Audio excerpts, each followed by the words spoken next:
ये कहानी 1990 की है। महेंद्र ठाकुर का परिवार चंदन नगर में रहता था। इस परिवार में 3 लोग थे, महेंद्र ठाकुर, उनकी पत्नी सुधा ठाकुर और उनकी बेटी गौरी ठाकुर। ए जी, गौरी का हॉस्टल में जाकर पढ़ना जरूरी है का? हाँ, बहुत जरूरी है। वो पढ़ेगी तभी तो बड़ी अफसर बनेगी। मुझे अपनी बेटी को अफसर नहीं बनाना। मैं तो चाहती हूँ कि 2 साल में उसका ब्याह करके ससुराल भेज दूं। ओहो ठाकुरन जी, कभी तो बड़ा सोचिए अगर आपकी बेटी अफसर बन गई तो समाज में हमारी कितनी इज्जत बढ़ जाएगी। आहा, और अगर इसे हॉस्टल भेजने के बाद कुछ हो गया तो वही समझ लीजिए कि हमारे मुंह पे कालिक पुतेगी। मुझे अपनी बेटी पर पूरा भरोसा है। आप बस उसका सामान पैक कर दीजिए, हम उसे आज शाम ही हॉस्टल छोड़ आएंगे। ठीक है, वैसे आप किसी की सुनते कहाँ हैं? सुधा ठाकुर नहीं चाहती थी कि गौरी उनसे दूर जाए, पर गौरी को और पढ़ना था और महेंद्र ठाकुर को अपनी बेटी को अफसर बनाना ही था। इसलिए सुधा ठाकुर ने न चाहते हुए भी अपनी बेटी का सामान पैक कर दिया। शाम के लगभग 5 बजे थे। तीनों कार में बैठ गए। कार कुछ ही दूर पर पहुंची थी कि अचानक कार बंद पड़ गई।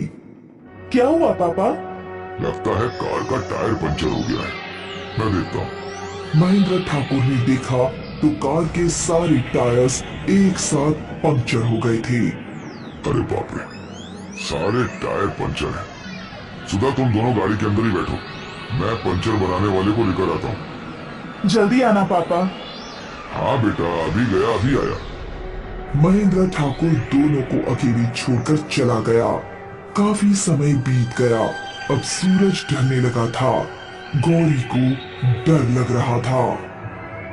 माँ, पापा अभी तक नहीं आए।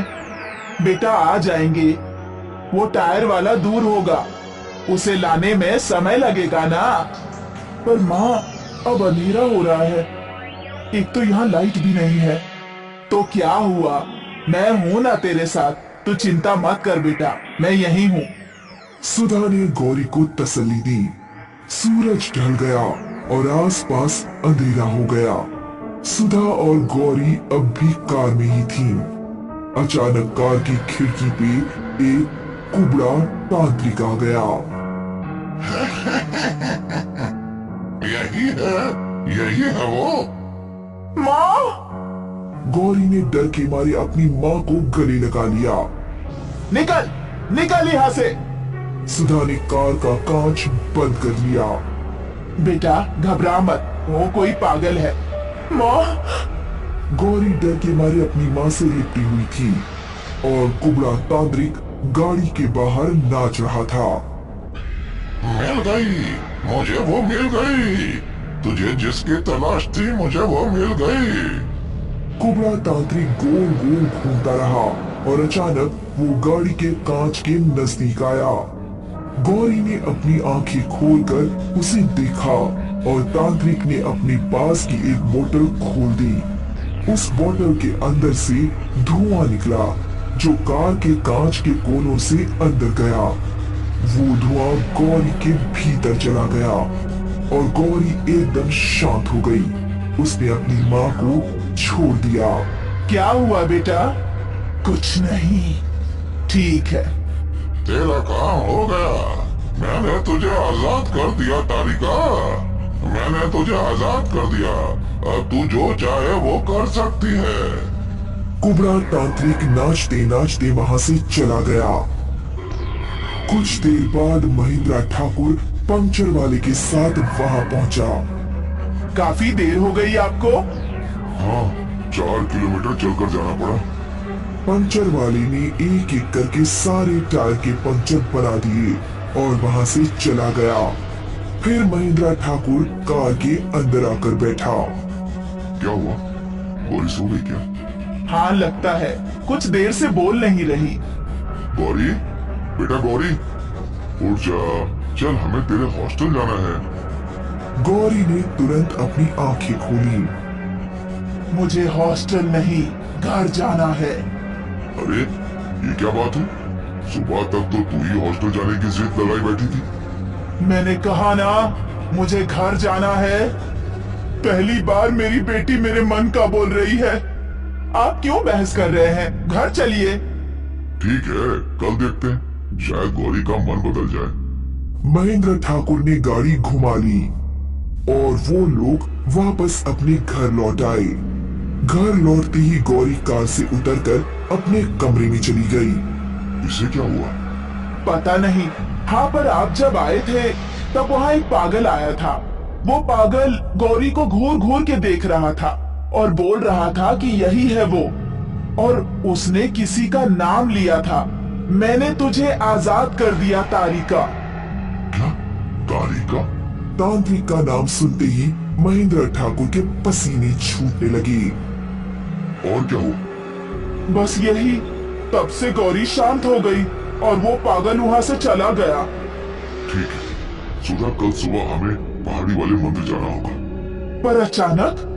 हाँ, जरूरी काम है। उसी रात सुधा सो गई, पर महेंद्र को नींद नहीं आ रही थी। क्या तारिका लौट आई?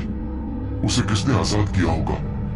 वो ये सब सोच ही रहा था कि गौरी उसके सामने खड़ी हो गई। गौरी महेंद्र ठाकुर को घूरे जा रही थी। क्या हुआ बेटा? तुम्हें नींद नहीं आ रही क्या? बहुत प्यार करता है ना तू इससे? कौन हो तुम? मुझे भूल गया?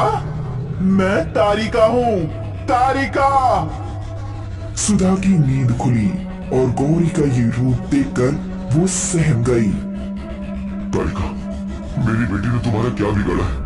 उस मासूम को छोड़ दो। नहीं छोड़ूंगी, बिल्कुल नहीं छोड़ूंगी, किसी को नहीं छोड़ूंगी। गौरी ने सुधा के बाल पकड़कर खींचे। गौरी बेटा! गौरी नहीं, तारिका हूं मैं, तारिका।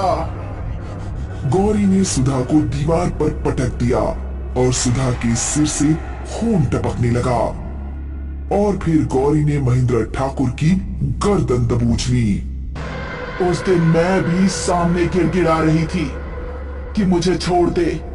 तूने मुझे नहीं छोड़ा और मुझे जला दिया। वो इसलिए कि तूने भोले भाले नौजवानों को अपने हुस्न के जाल में फंसाकर उनकी जान ली है। और कर भी क्या सकती हूँ मैं?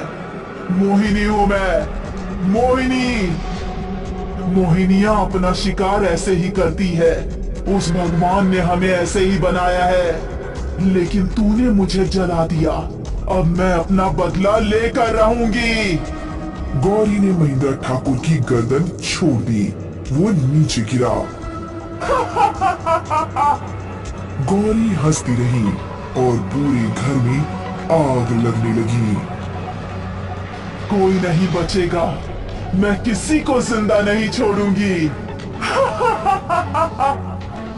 आग फैलती गई और फैलती गई। सुधा और महेंद्र ठाकुर आग में जलने लगे।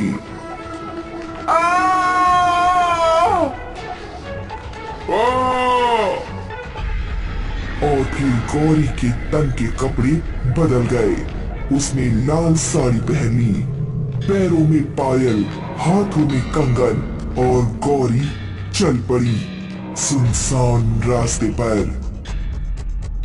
तांत्रिक को गौरी का शरीर मिल गया और वो एक बार फिर उसी रूप में आ गई। उसकी सुंदर काया देखकर मर्द उसकी ओर आकर्षित होते ही रहते थे और वो उन सबका खून पीती थी।